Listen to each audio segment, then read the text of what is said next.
बिस्मिल्लाहिर्रहमानिर्रहीम। सबसे पहले तो मेरे चैनल को सब्सक्राइब करें और साथ लगे बेल आइकन को दबा के नोटिफिकेशन को ऑन कर दें।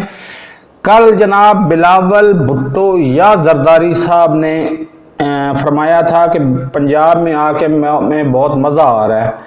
तो मैंने कल ही कहा था कि अल्लाह ताला का ये फैज़ है, गुर्बत का नतीजा है कि मैंने पंजाब पाकिस्तान का दर दर फिरा हुआ है और मैं अभी 10 साल में गुज़श्ता 10 साल में कुछ 40 मुल्क फिर चुका हूँ। तो आपको बहुत ज़्यादा मज़ा आएगा अगर आप मियाँ वाली की तरफ जाएंगे। और मैं ये दावे से कहता हूँ कि अगर आप मुफ्ती अजीज़ुर रहमान जो मियाँ वाली का रहने वाला था और लाहौर में रहता था उसके साथ एक दिन गुजार लें तो आप उसकी पार्टी में शामिल हो जाएंगे।